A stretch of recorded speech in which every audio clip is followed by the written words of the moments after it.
Hello and welcome to Human Ascension with Ellie. Imagine that one day you wake up and everything feels really heavy.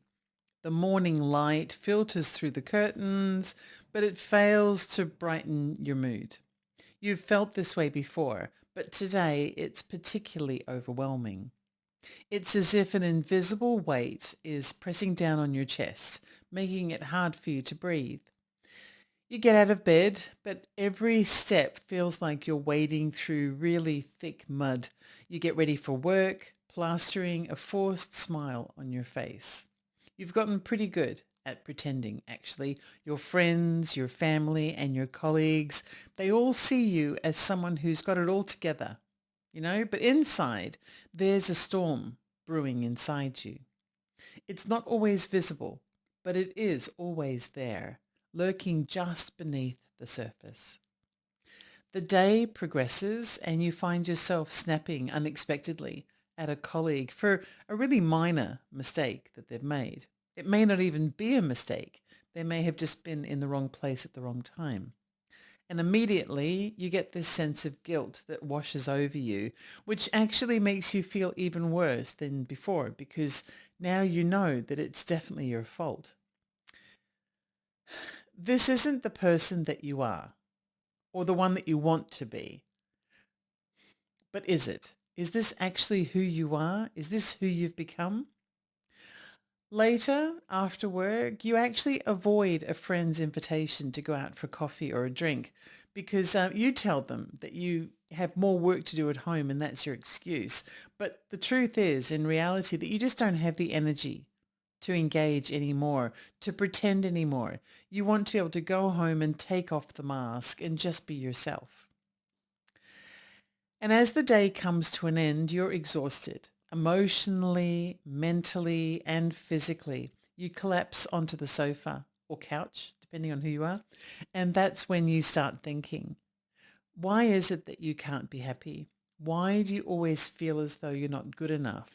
The questions swirl around in your mind, feeding into the darkness that seems to consume you. Alternatively, you might not think about it at all. You might cover it with layers of other things. Maybe you don't really understand how you feel, but you remain positive or you do your best to try to remain positive in the hopes that you can fake it till you make it. And one day that happiness will begin to shine through.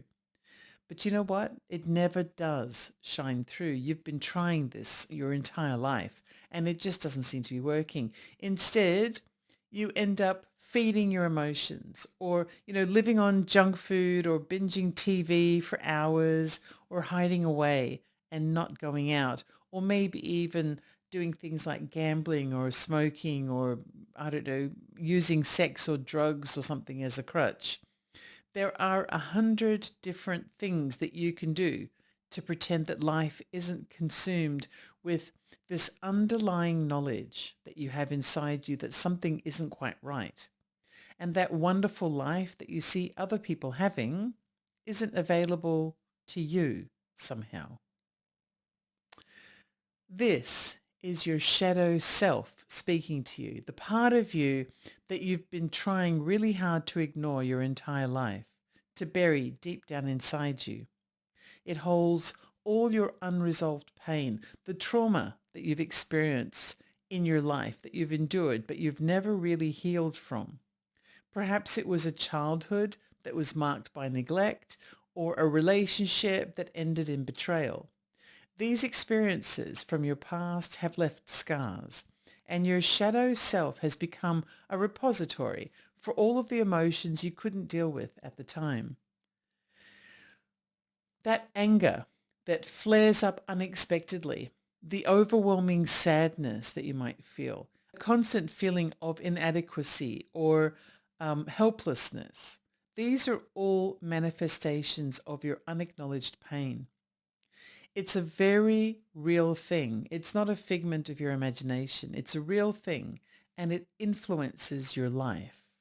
If this sounds at all familiar to you, then you may also be feeling that today in particular, these modern times, it's becoming more and more difficult to raise yourself out of this shadow. Because there are things happening now that are even more powerful than when we were children.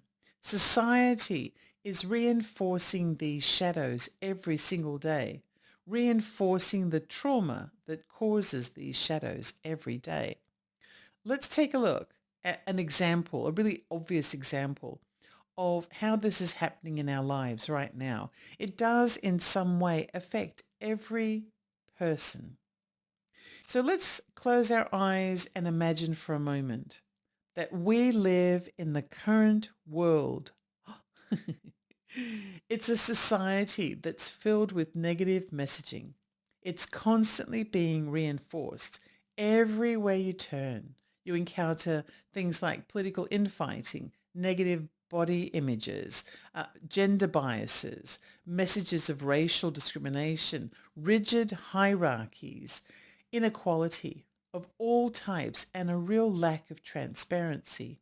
This is a constant struggle for recognition and fairness that chips away at your self-esteem, feeding into your shadow self and its belief that you're not good enough. The external turmoil seeps into your psyche, reinforcing your shadow self and that narrative that the world is unjust and you're helpless to be able to change it. In this environment, your shadow self has a tendency to grow stronger and stronger. You end up with a massive shadow, a bit like that big storm cloud that used to follow the monsters around in their car wherever they would go. You remember the monsters? They had their own personal storm cloud, and the shadow self is a bit like that storm cloud that follows you around. It's shaped by the barrage of negativity, the societal messages that tell you that you're not good enough, not deserving, and not valued. And also, when you witness the injustices of the world, it reinforces that even more. Those external influences fuel your internal struggles, making it really hard to break free from that shadow that clouds your mind. And then think about other people who also appear to have a shadow self. You can recognize those people. Think about that person in your life that you know. It might be a work colleague, it might be a family member, it might be a neighbor or a friend. They always appear to be serene and calm and perfect. But then every now and then they experience this massive explosion, this complete breakdown. You know what that is? That's the shadow self. They've been holding on and gritting their teeth and trying really hard, white knuckling their way through that shadow self. But every now and then it peeks through, and when it does, it's generally quite catastrophic. So what exactly is the shadow self? Well, the Swiss psychiatrist Carl Jung introduced the concept of the shadow self as part of his broader theory of analytical psychology. Analytical psychology focuses on the exploration of the unconscious mind, the collective unconscious, and archetypes. Carl Jung believed that if we integrate these different aspects of the self and look at them individually and also collectively, it helps us to achieve personal, relationship, cultural, and societal balance and harmony. The shadow self is the aspect of psychology that represents the unconscious parts of our personality that we often repress or deny because they are deemed unacceptable or undesirable. These hidden aspects can include negative emotions, desires, and traits that we don't want to acknowledge. So say, for example, a person that never allows themselves to express anger in any way. Instead, they bury it and they go home and they ferment over their resentment, but they never express them to the outside world. They are building through feeding this denial of themselves. They're building their shadow self, and it looms like a storm cloud over their life as time goes on, and it grows bigger and bigger and bigger with every unexpressed anger. So according to Carl Jung, everyone has a shadow, absolutely everybody, a shadow self. And And how we deal with our shadow self will determine the quality of our life and our destiny, our ability to control our destiny. Carl Jung actually has a famous saying that goes like this. It says, until you make the unconscious conscious, it will direct your life and you will call it fate.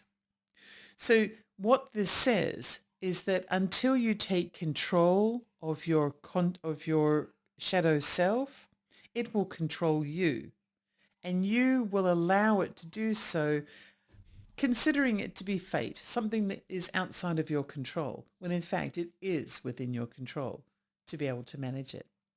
So failing to take care of your shadow self, failing to do the shadow work and to deal with your shadow self will actually cause those same feelings that you've been hiding from to become the ruler of your life in some way. It is continuously being developed, the shadow self. It never dies. Every experience that we have is sort of karmic in nature, which I'm going to talk about in a bit more detail in a moment. But it's sort of karmic in nature. Every experience carries karmic energy.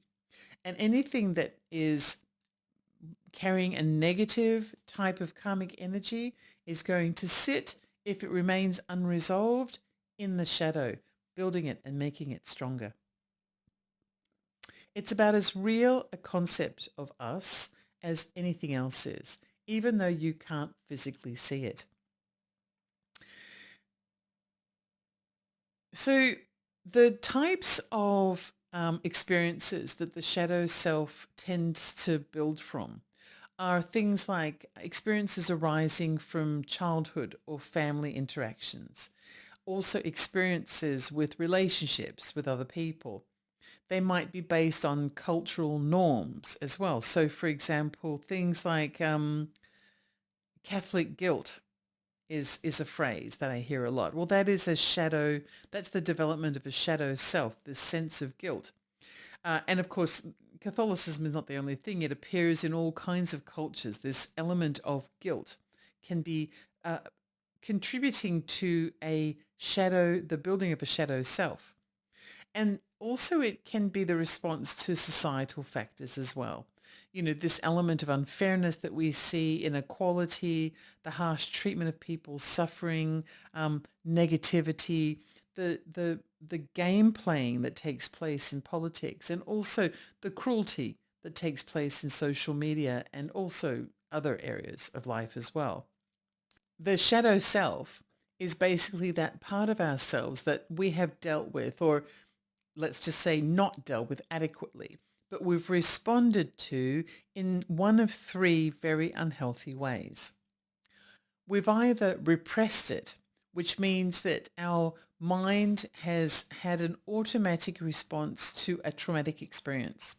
The trauma may be minor or major, it doesn't really matter, but our mind has kind of shut down and automatically or unconsciously removed the memory or filed it away so deep inside us that we might not actually think about it again, because our mind considers that trauma incident to be too hurtful or too sad or too traumatic and so much better to just be forgotten about altogether. When you repress the memory of a trauma, it isn't really forgotten. Your mind is telling you that it's going to put it away so deep somewhere that you forget it, except it's not forgotten. It's just like a lingering, invisible gas that, despite having no detectable odor, is still causing harm with every single breath. The other way that you can respond to trauma, and in a way that represents the shadow, is through suppression. And this is when you pretend that it doesn't exist. You actively file it away. Like how I described at the top of the show when I was talking about how you kind of fake it till you make it. You put a false smile on. You pretend that everything's okay when in fact it's not. When you're feeling low, but you're pretending that you don't. That's the suppression of your real feelings. Perhaps you do that because you can't explain your feelings, or you feel ashamed of how you feel, or you just want it to be easier not to have to explain anything to people. And you just want to appear for pride purposes as though everything's okay rather than admit that it's not. It makes you feel like less of a person if you're anything other than perfect. And you're maybe fearful that you'll be judged or something. This kind of suppression is a really common trait for social media influencers, for example. You know, when we watch social media, many of the most influential people on social media, they present a beautiful cinematography. They wear lovely clothes. They've got perfect makeup. They're gorgeous. And they have these concisely written scripts that have taken out all of the ums and the ahs and any weird grunting or laughing sounds that they make, or anything like their dog coming in and plonking down in the middle of a sentence, you know. And and they're very short and to the point, and they appear so perfect. One thing I can guarantee you, and that is the more perfect a person appears to be, and that includes any kind of media personality, the more of a performance they're putting on. And they are probably putting it on to avoid displaying the truth. It takes an awful lot of work to be perfect. And if you are achieving perfection, it's probably because you are covering or masking a tremendous shadow. There is a perfect example of this, and I did some tarot readings about a couple during an incident that took place a few years ago, and this was the couple Gabby Petito and Brian Laundrie. They were a young couple who were exploring the national parks of the US in their white utility van, I think it was. And Gabby Petito was starting a new social media enterprise where they were going to be talking about their van life. And she was trying to portray them as having the ideal life of being close to nature with no responsibilities, and they're tremendously in love and haven't got a care in the world. And everything was beautiful until one day Brian killed Gabby, and it all ended up getting exposed to the world on television all the way around the world. We were hearing about it over here in Australia as well. That was a very distinct case of suppressed shadow self. It may have actually been the case for quite a number of characters in that story. I know I got to know the case really well as it was happening because I was interested in the case like so many other millions of people were.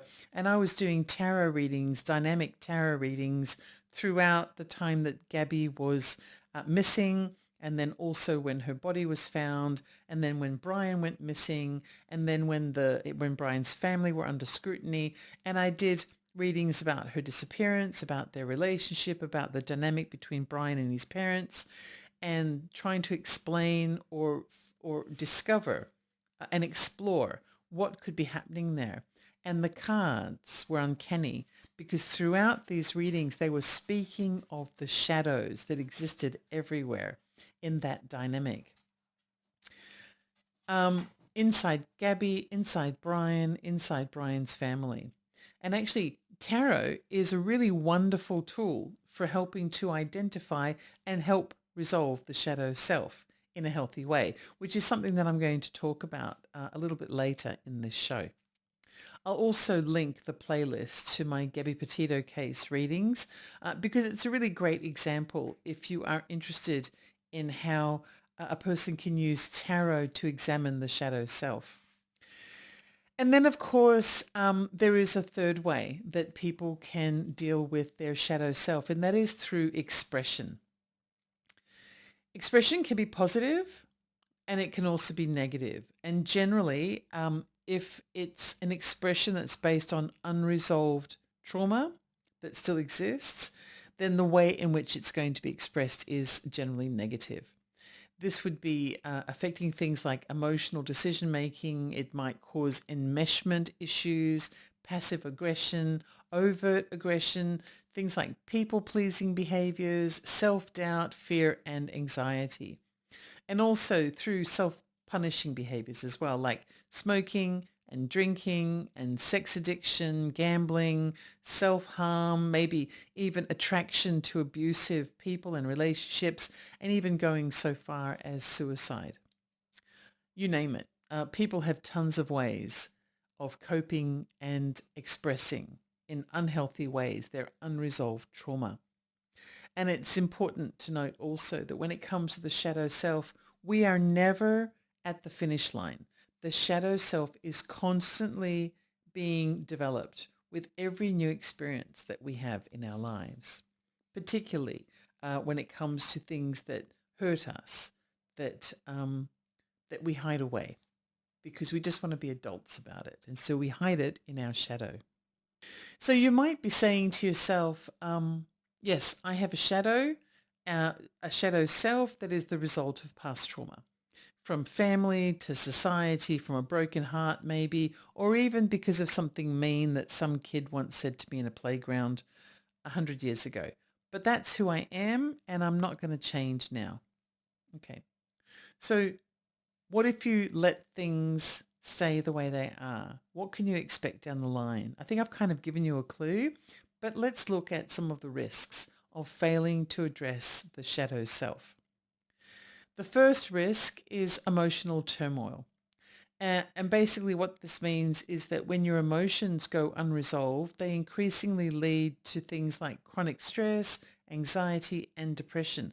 But it can also mean that you kind of become habitually engaged in chaos or emotional turmoil of some kind, which keeps perpetuating the stress and the anxiety and the depression. The second risk relates to self-sabotage. When you have hidden negative beliefs inside you or about yourself, you often betray yourself, and you betray those secrets by behaving in ways that undermine your own efforts to be successful. And a really obvious example of that is someone who doesn't feel that they deserve to be in a healthy relationship. And so they seek out a healthy relationship, but as soon as that relationship begins to settle into something that has a routine and continuity and begins to feel safe, they will cheat or they will pick fights. And this is them not realizing that they will find issue with the smallest little thing. And that's because they're self-sabotaging their own ability to find happiness in relationships because their shadow is ruling their thinking and is convincing them, even though they may not be aware of that they are not worthy of a wonderful, healthy relationship. And of course, that leads to the third risk, which is the risk associated with relationships.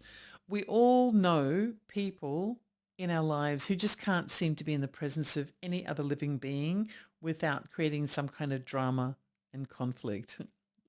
Commonly, these people are actually feeling the effects of living with unresolved trauma. It causes them to respond emotionally or even irrationally to everything that occurs in the presence of others that might subliminally remind them of their past trauma. And it means that their relationships are often strained and the people around them aren't really sure how to respond to them. They may be always walking on eggshells in their company. They don't know how to safely exist in their presence.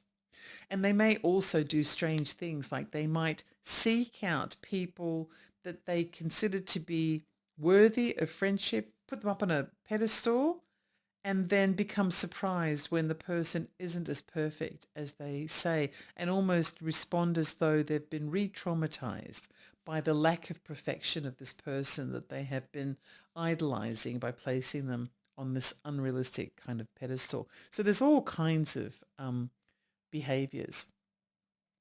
And then finally, the fourth risk that can result from a failure to resolve past traumas that impact your life is stunted personal growth. When you ignore your shadow self, you also end up ignoring what stands in the way of achieving your true potential. Your shadow self could be standing in that pathway. And what you deserve in life is behind it, but you can't find it because your shadow keeps getting in the way. And so, of course, that in turn locks down your ability of whether or not you're able to live a fulfilling life to the degree that you were deserved of. I mentioned karma as it relates to reincarnation and also the current life. And I thought that I've talked about karma in quite a bit of detail in a previous episode here on the show, but I thought that I might just sort of remind us of the types of karma that exist and how karma and the current life, but also reincarnation of previous and future lives links to the shadow self. So there are 4 different types of karma which originate from Hindu teachings. The first one is Sanchita karma. Sanchita karma is the accumulated karma from all of our past lives. It's like a storing facility of all of our actions, whether they be good or bad actions, that have yet to bear fruit.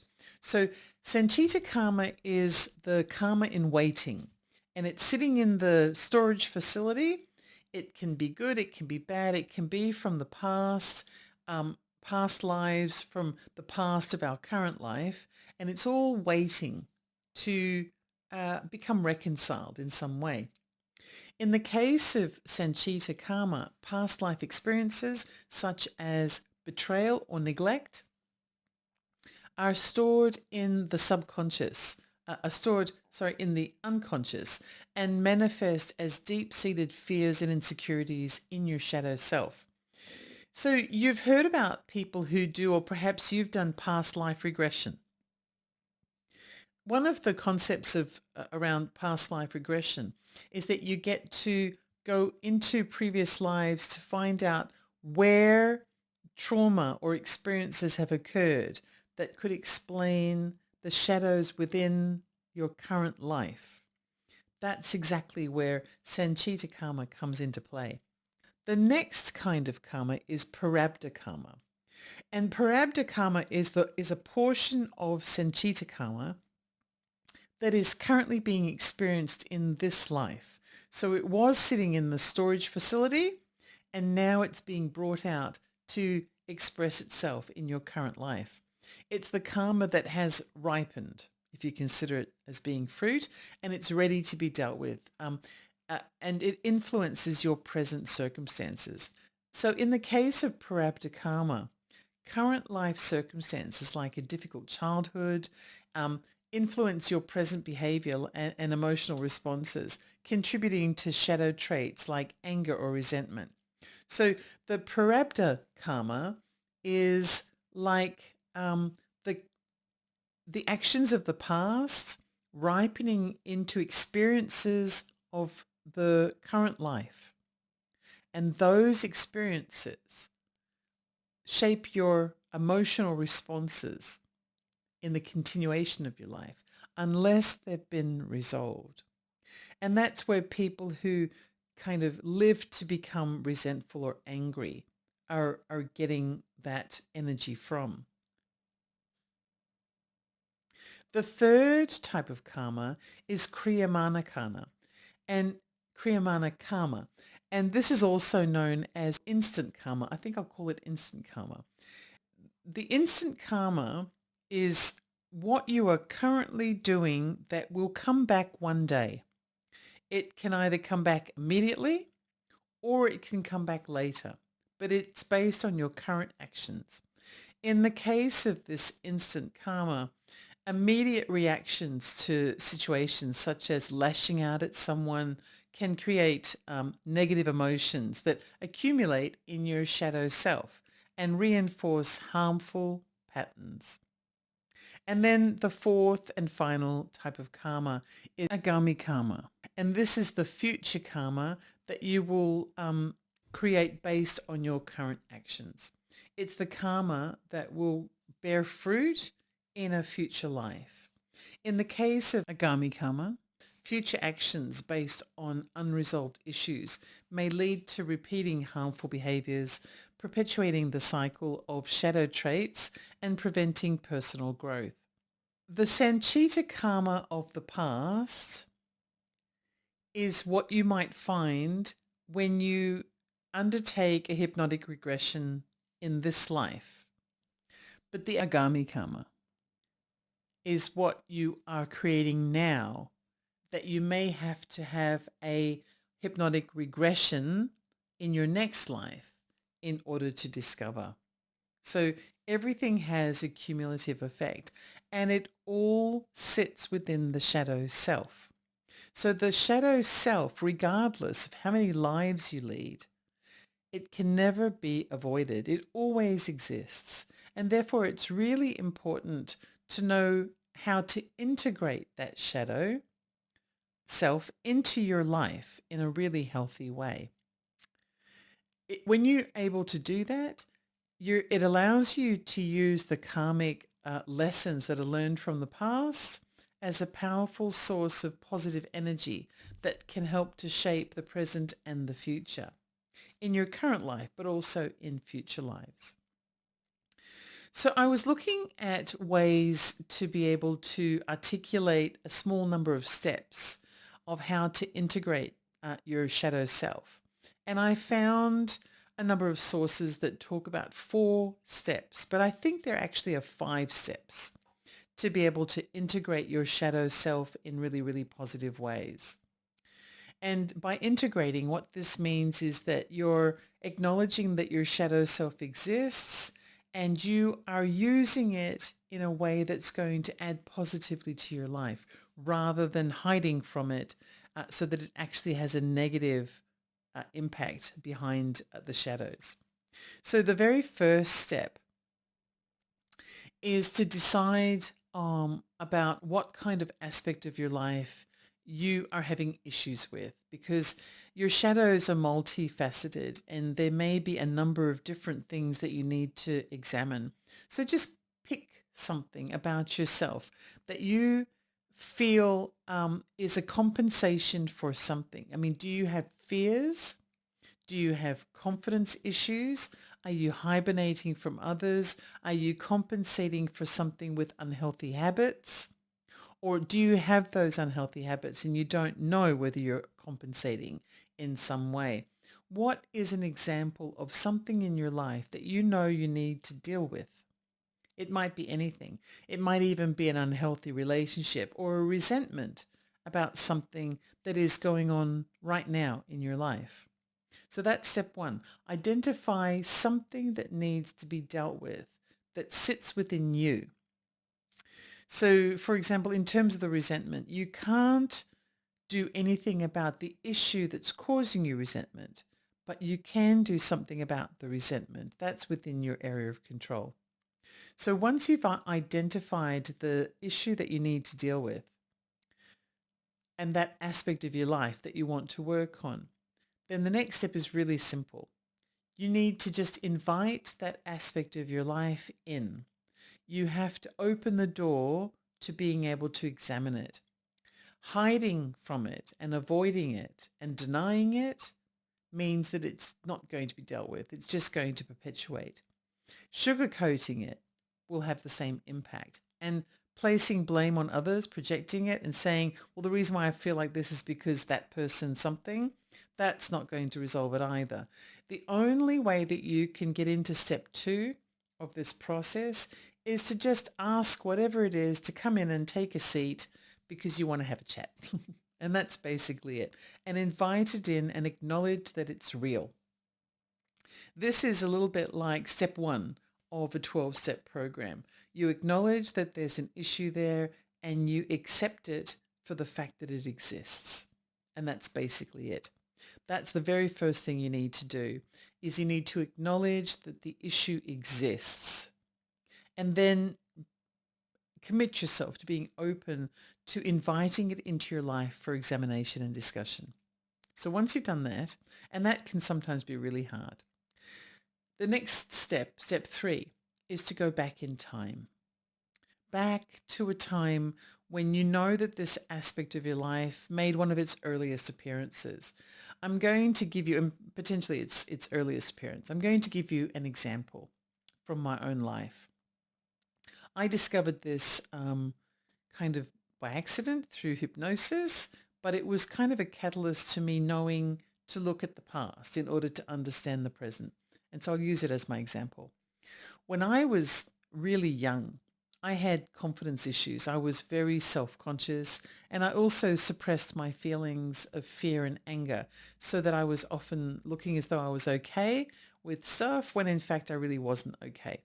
And people never really knew what I was thinking. I would do weird compensatory things. So if somebody at work upset me, I would act as though I'm unaffected, but then I'd just quit my job. I wouldn't go back the next day, and that was it, because I wouldn't have to deal with returning to the scene of the crime the next day.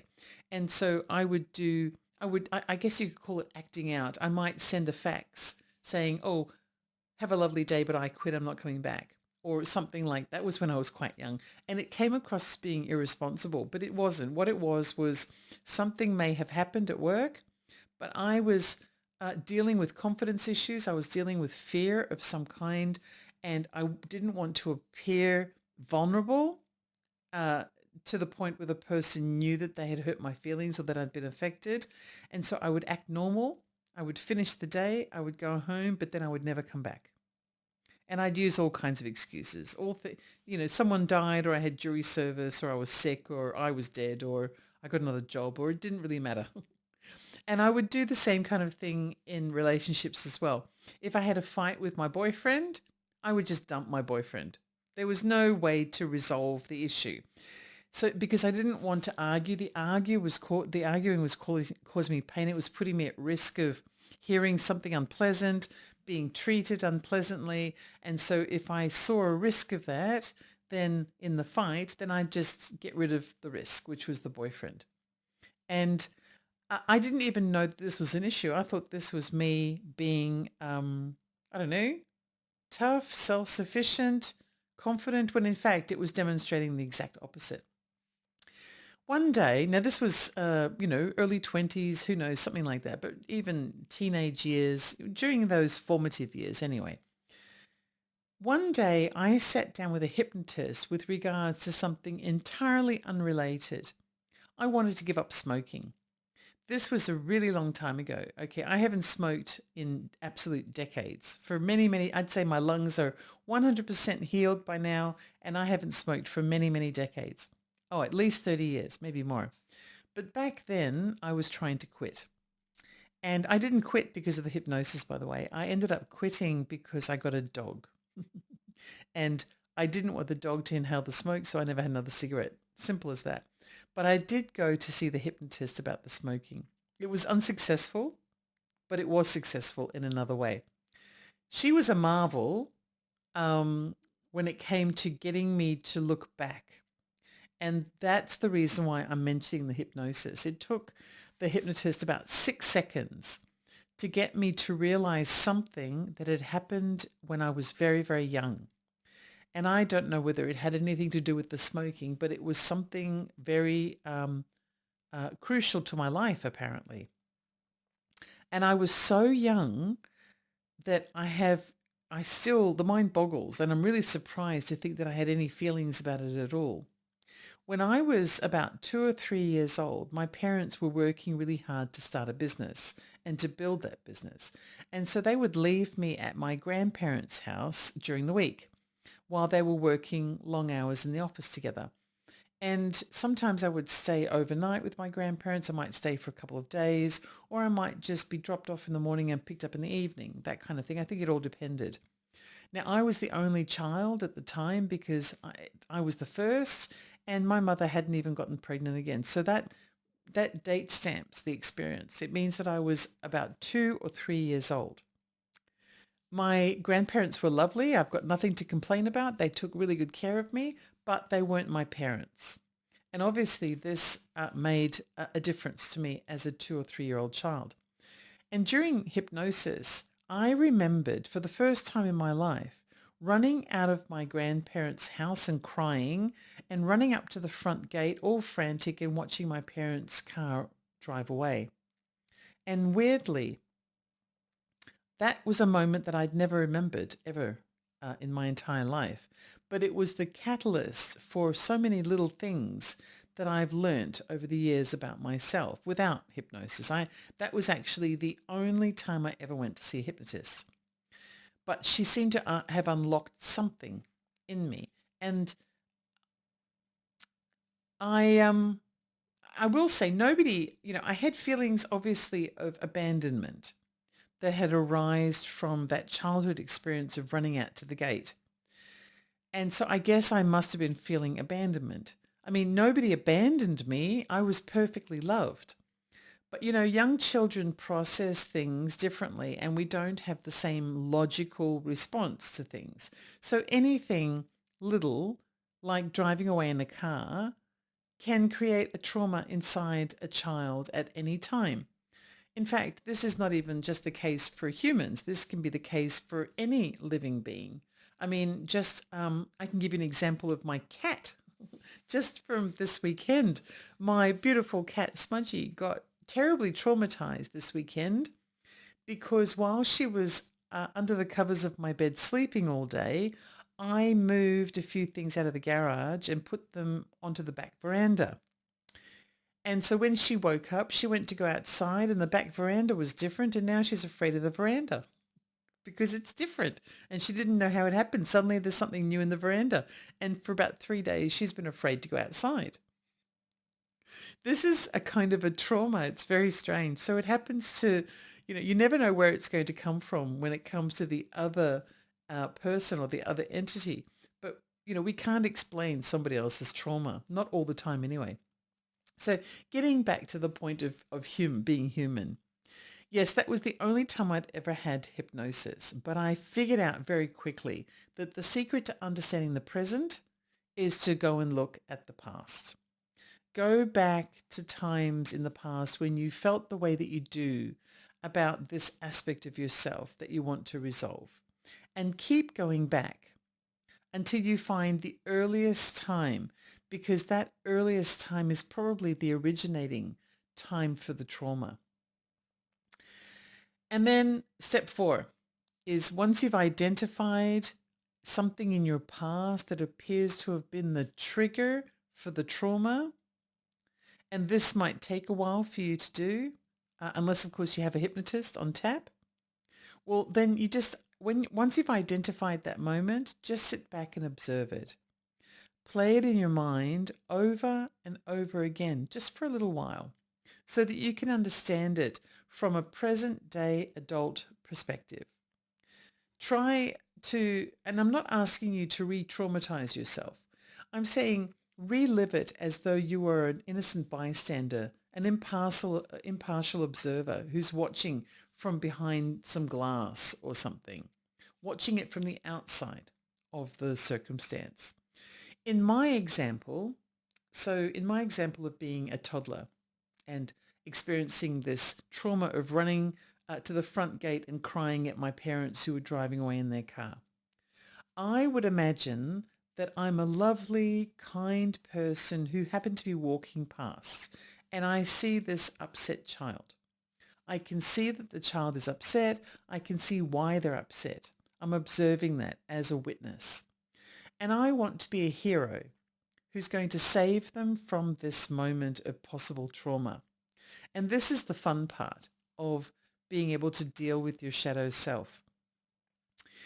In my imagination, in my perspective of being a witness, anything is possible. I can have superpowers. I can do anything.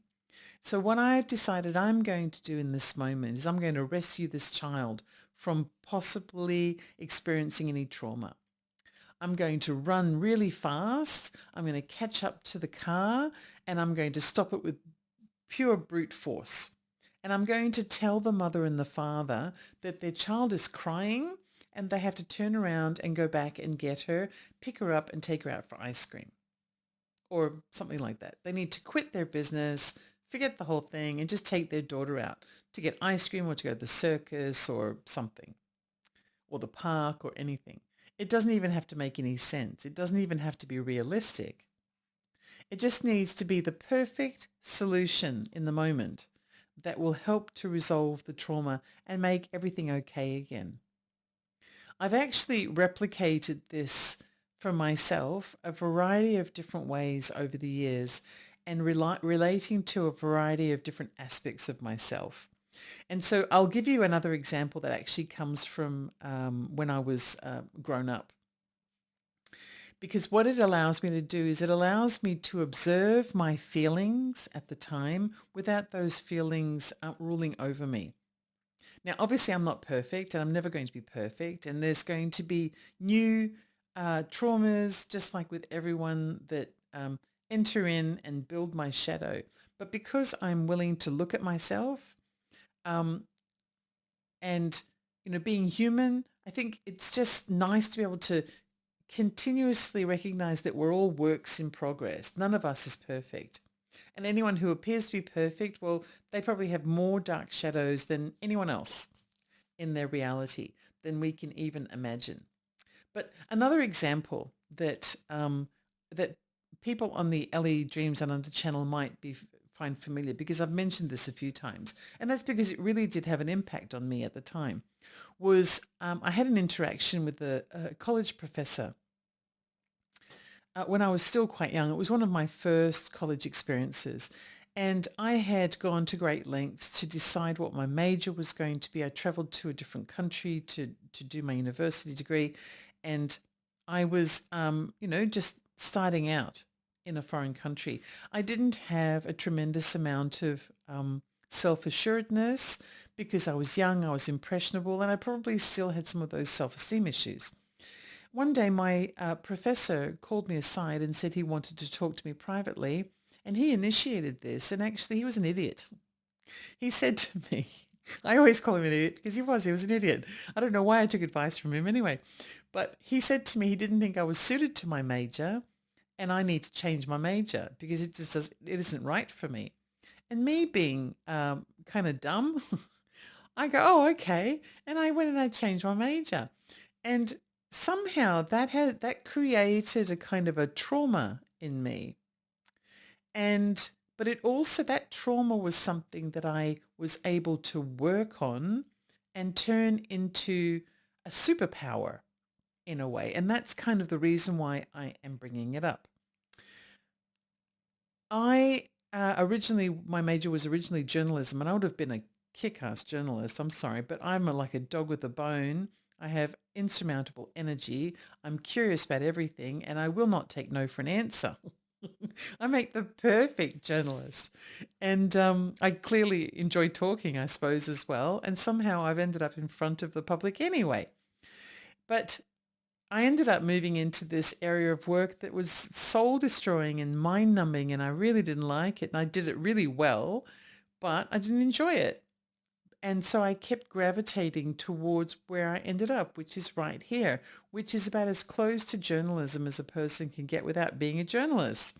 Is I get to experiment with my intellect. I get to um, uh, go out there and exercise my curiosity and find out lots of things and share the information with people. I get to defy the norm and be like a dog with a bone. And I get to do all of the things, research and everything and writing and all the things that I really love. Because I kind of worked with that shadow element that had developed, that trauma that had developed. But in the process of doing what I thought was the right thing originally, which was following what this idiot had told me to do, I rebelled against it the whole time. And that was my shadow expressing itself, telling me that I'm not happy here. I'm not happy here. I need to go back to the thing that makes me happy. And so after lots of education, bachelor degree and master's degree, and I've got commendations for the things that I've done, and I've got lovely letters from very important people thanking me for what I've done here and there and everywhere, none of which was what was in my heart that I wanted to do. It was all, and I rebelled against it the whole time because my shadow was ruling that aspect of my life, I gave it all up in order to do what seems right. And that was me harnessing that shadow element and turning it into a positive. I'm now exactly where I should be. And I've harnessed what could have been just bad behavior, could have been viewed as bad behavior, into something really positive. And it's kind of one of those examples. Well, everyone has so many of those examples in their past.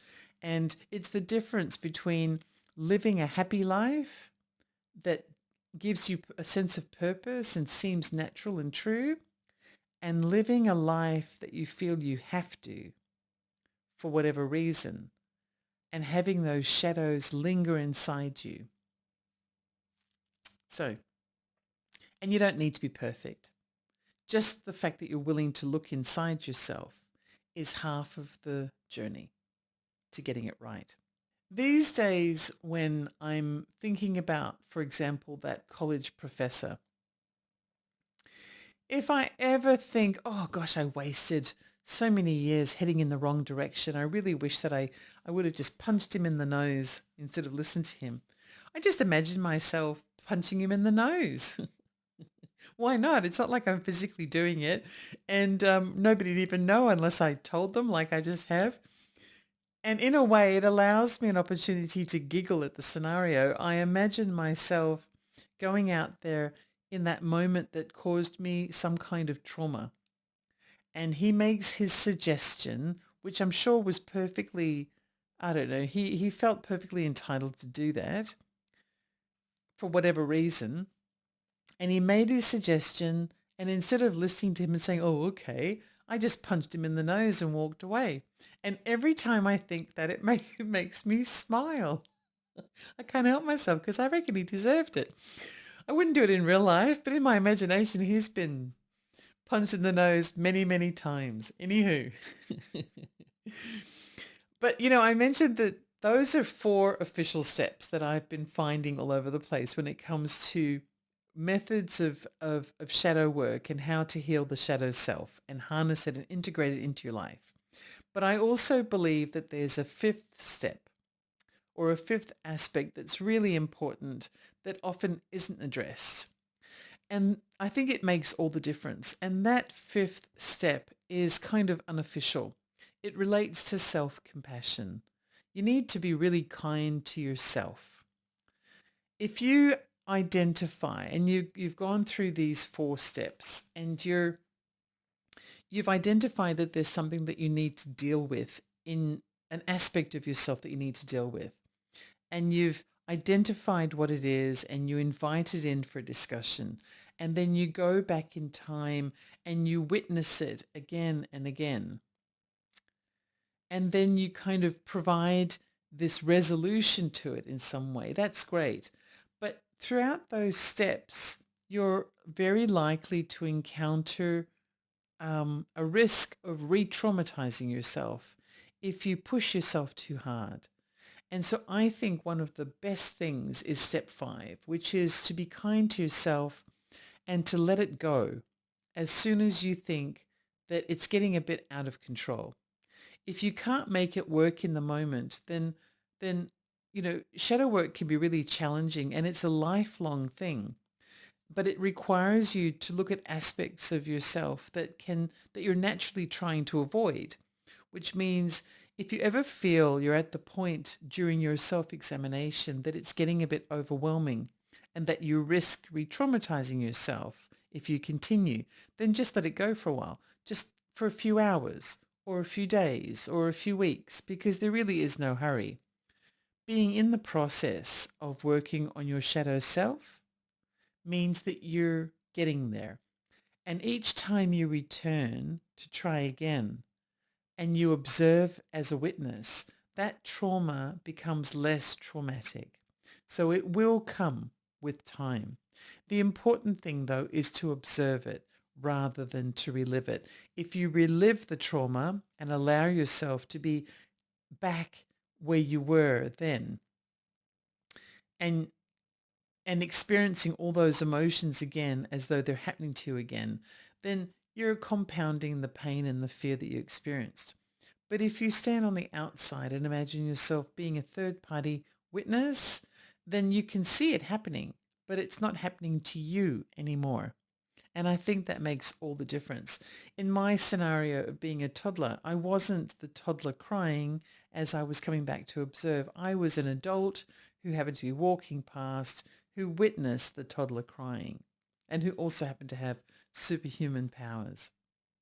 By putting yourself in witness mode and observing rather than reliving, then you have this aspect of detachment that puts you in control of that shadow rather than the shadow being able to control you. So there are many ways to explore the shadow self for the purposes of identifying shadow aspects and healing through the integration of the shadow as a positive expression and energy output. The world of psychology has a list of um, recommended types of actions, things like journaling and meditation and therapy. But you know what? I'm not a psychologist. I'm a tarot card reader. And I believe that tarot is also a form of meditation and reflection, just like journaling is. And so when you trust in the language of tarot, like I do, this is something that you can use or delve into to deeply examine yourself and work on yourself in lots of different ways. And yes, I do believe that tarot is a form of meditation and reflection. Have you ever noticed there are so many different forms of meditation? I've mentioned this before. My mother loves to chop up vegetables into tiny little pieces for recipes. I think it's because her mind uh, shuts down and she goes into like the zone as she's doing that. And that's a form of meditation. Well, when I'm reading tarot, that's kind of the response that I'm getting. My mind, it's a bit more difficult when I'm dealing with camera work and everything like that as a social media person, but generally I've figured out how to master that as well. Is I People who watch me regularly will know that I'm kind of in some kind of a zone when I'm doing particularly a full spread. I'm deeply involved in the moment, but I'm observing it. I'm not living it. And it's a form of meditation and reflection. Tarot is a wonderful way to kind of meditate um, in a way that is highly conscious and very aware and can go into scenarios, but almost has that witness process. Actually, it kind of does have that witness process in it as well. So tarot can be used as a way to explore aspects of self, to help you to find emotional blockages, patterns of negative behavior, past life events, karmic events, and it also acts as a form of therapy. It can help you to learn about yourself and accept yourself for all of the things that you are. And you really don't need to be, or you don't need a tarot card reader to do this for you. And you don't even really need to be a highly experienced tarot card reader to do it for yourself. If you have some kind of a resource with you that helps you to understand the meaning of the cards, whether it's a book or whether it's even the cards that have the definitions written on them or anything, then you have a framework that you can work from. If you have a spread of some kind, like for example, I use the 10 card spread, which is my own spread, then you know what the positions are. And of course, if you've been watching the channel, you probably would know that I have set positions for each of the cards. They always um, refer to the same aspects of life, regardless of which card it is. Then you have a framework that you can work with to be able to use tarot as a method to heal yourself. I've been using the same cards for somewhere between 35 and 40 years. By now, I'd say it is. And I don't do tarot readings on myself anymore, but I used to back when I was learning. I did it for quite a few years. I would do readings for myself. These days, I don't because I don't, lots of different reasons, but one of them is that I just don't. I have other simpler, quicker ways that I kind of am introspective now. But when I did use tarot to be able to work on hidden aspects of myself, such as this shadow work. I would read on matters pertaining to how I feel, the people that I know, family members, groups of friends, co-workers, or even people I had met recently, had interactions with, that I had a vibe about or wasn't sure about. I mean, all kinds of things. And using tarot, particularly when it came to my full reading, helped me to understand myself tremendously. On the Ellie Dreams and Under channel, I have a few playlists for people who might want to be able to see how tarot readings can help us to understand ourselves actually, or other people. I've got a playlist that's called Personal Readings, and you'll see the shadow work at play in that playlist. There have been, I choose the personal readings that I do on the Ellie channel really carefully. It has to be a topic that, it has to be a reading that can be anonymized so that the person's identity is not disclosed, but it also has to be a topic that will be felt or experienced by many people who are watching, because I want it to be relevant to people. I want people to resonate with that reading. And it's funny how, regardless of the personal reading that I've done that appear in that personal readings playlist, invariably there have been people who've been watching who are unrelated to the circumstances who've commented and said, oh my gosh, this reading wasn't about me, but I felt like it was about me. And that's the sign of a really good shadow reading, because when you do a good shadow reading, you're picking up on aspects of the human condition that are shared by many people, by pretty much everyone who has experienced trauma in that regard. And so if you wanted to take a look at examples of shadow work, you'll see it in that reading, and also in the Gabby Petito example as well. Traumas are not really that imaginative. There's a certain set type of trauma that takes place. You've got things like abandonment, abuse, neglect, and these are all things that spread throughout the humanity. And so people will be experiencing very similar types of things. It's almost like there's a formula to it. And I think perhaps that's because we're all aspects of the same single soul anyway. So it stands to reason that we're often going to feel very similar things as a result of our experiences. So a really good tarot reading helps to identify and examine a person's soul, whether it be the good aspects, the bad, or the ugly. You know, we are, of course, it's important for us to remember in the context of the shadow self, that regardless of who we are, each of us is made up of positive and negative aspects. We're each positive and negative, light and dark, good and, well, not so good, right? It's in all of our makeup. And once we recognize that about ourselves and accept it and learn how to integrate both the light and the dark, the good and the bad, um, into our into a positive expression, then we get control of our shadow and we have it working for us instead of against us. And in that way, your shadow self can actually become a really powerful force for good. So I'm going to give you a couple of examples of people who are testimony to the fact that this is the case. The first person is the British performer David Bowie. David Bowie has openly discussed the role of his shadow self in his success as a performer. Throughout his life, David has spoken about his struggles with self-esteem and feelings of inadequacy. He's explained that how he channeled these feelings into his work, using his shadow self as a driving force behind his creativity and his relentless work ethic. He was able to confront the darker aspects of himself and integrate them into positive expressions that contributed really well to his success as an artist. Oprah Winfrey is another example. Oprah has spoken at length over the years about how she suffered from self-esteem issues and feelings of inadequacy, just like David Bowie. She credits these challenges as being key key motivators in her journey to success by confronting and overcoming her shadow self. Oprah was able, through her shadow work, to be able to build a media empire and become one of the most influential women in the world.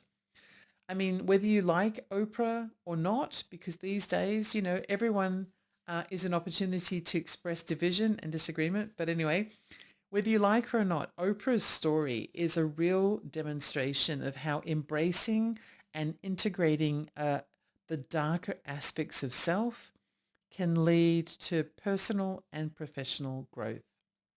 And then finally, I think another really powerful example to add to this list is Carl Jung himself.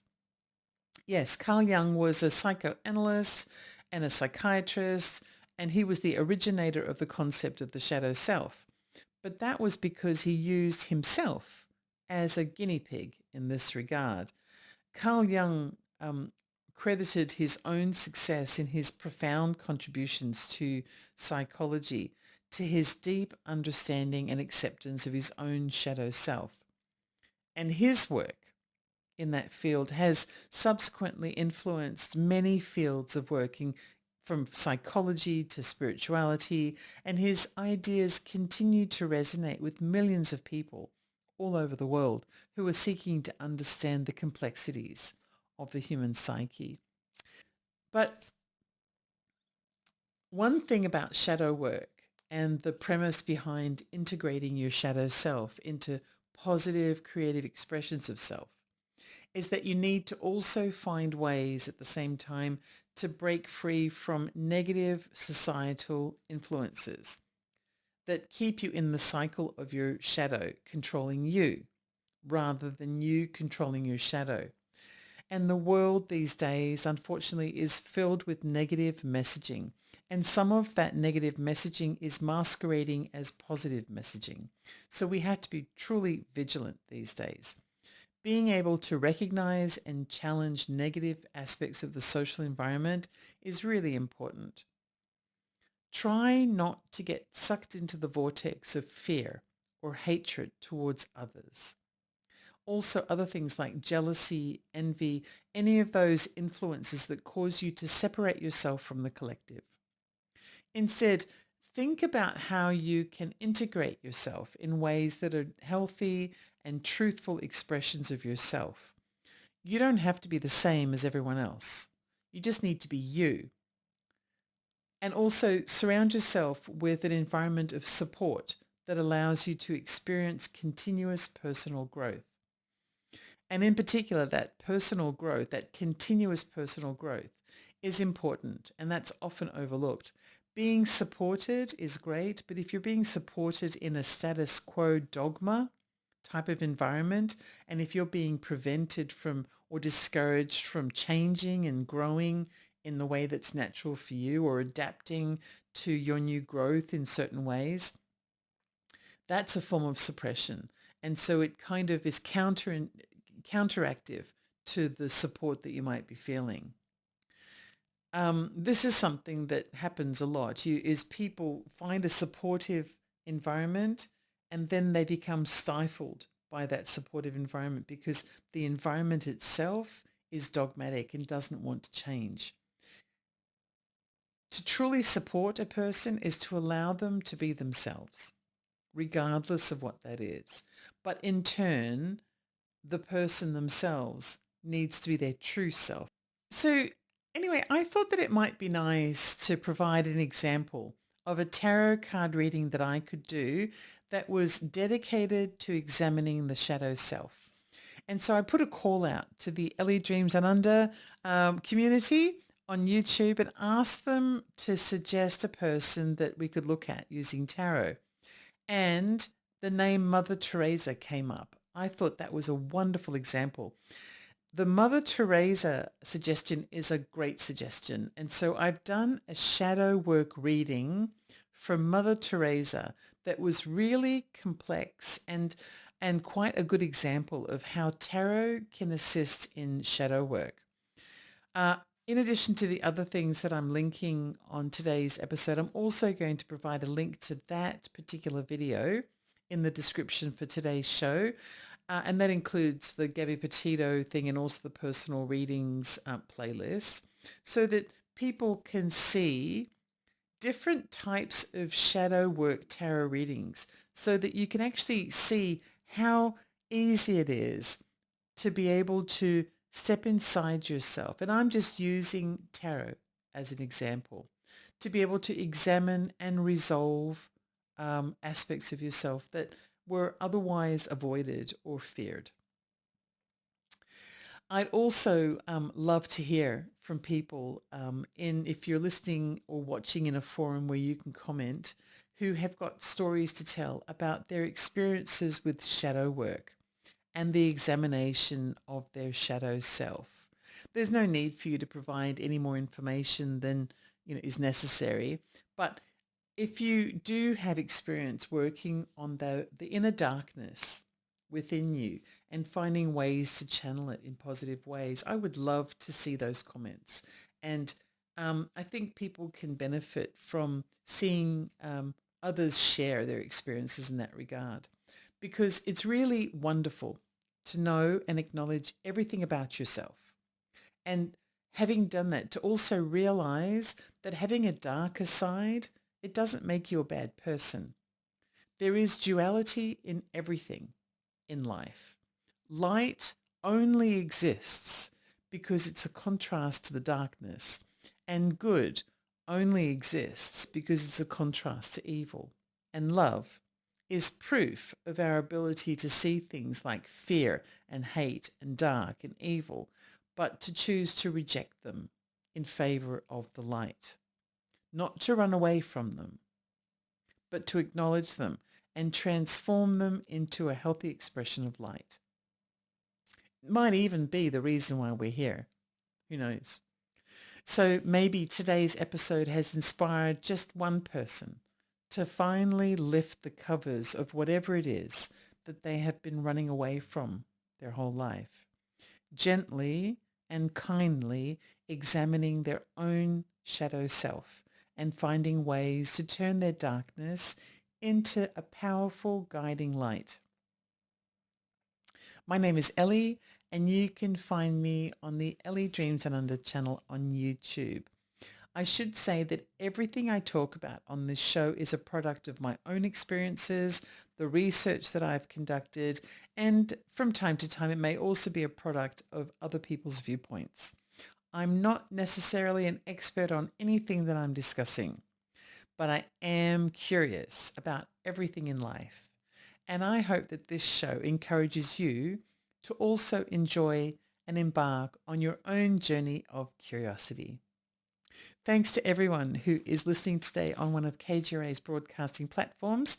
If you'd like to become a member of the KGRA viewership family and hang out with like-minded watchers, experiencers, spiritualists and weirdos like me, then go to live.kgradb.com and enter promo code Ellie to get 30% off your subscription. That's it for today. It's been a pleasure. Until next time.